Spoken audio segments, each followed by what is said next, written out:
ગણપતિ બાપ્પા મોરિયા। આજે આપણે આવી ગયા છીએ સત્યનારાયણની કથા કરવા ગણપતિ દાદાના બીજા દિવસે।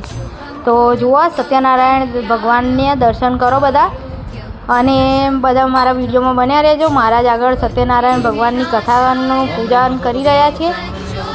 એ ભાઈનો હું તમને ફેસ નથી બતાવી રહી કેમ કે પૂજા કરી રહ્યા છે એટલે એમને ડિસ્ટર્બ ના થાય એટલે આપણે એમનો વિડીયો નહોતો બનાવ્યો, મહારાજનો વિડીયો બનાવ્યો હતો। તો તમે જોઈ રહ્યા છો મહારાજ પૂજન કરાવતી વખતે કળશ પૂજા કરાવી રહ્યા છે અને આવીને આવા અલગ અલગ વિડીયોમાં જોવા માટે મારી સાથે બન્યા રહો। મારી ચેનલને લાઇક શેર એન્ડ સબસ્ક્રાઈબ કરો। તો આપણે આગળ જોઈએ કે કથા પતાવીને આપણે શું શું કર્યું, તો મારી સાથે બન્યા રહો। હું તમને આગળનો બ્લોગ કહું। જો આ છે એમની છોકરી જેના ઘેર આપણે કથા કરવા ગયા હતા। આ બધા મહેમાનો આવી ગયા છે અને બધા જમવા પ્રસાદી લેવા બેસી ગયા છે સત્યનારાયણ ભગવાનની કથા પત્યા પછી। તો જુઓ બન્યા રહું મારી ચેનલમાં।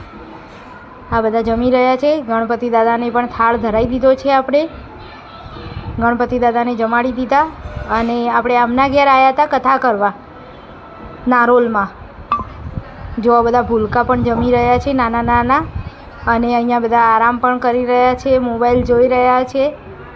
અને આ જોવા જેમના ત્યાં કથા હતી એ બધાને ભાવથી પ્રેમથી લાડવા જમાડી રહ્યા છે કેમ કે ગણપતિ બાપ્પાને લાડવા બહુ ભાવે ને એટલા માટે ફ્રેન્ડ્સ। તો એમના ઘેર બધા આવ્યા હોય મહેમાનો એ પણ ગણપતિ દાદાનો પ્રસાદ લે ને એટલા માટે કેટલા ભાવથી કેટલા પ્રેમથી એમને બધાને જમાડી રહ્યા છે લાડવા। તો ચાલો મારી સાથે આપણે પણ લાડવા જમી લઈએ ફ્રેન્ડ્સ ગણપતિ દાદાનો પ્રસાદ। જો કેવી રીતે પ્રેમથી એકદમ બધાને જમાડી રહ્યા છે। ડન।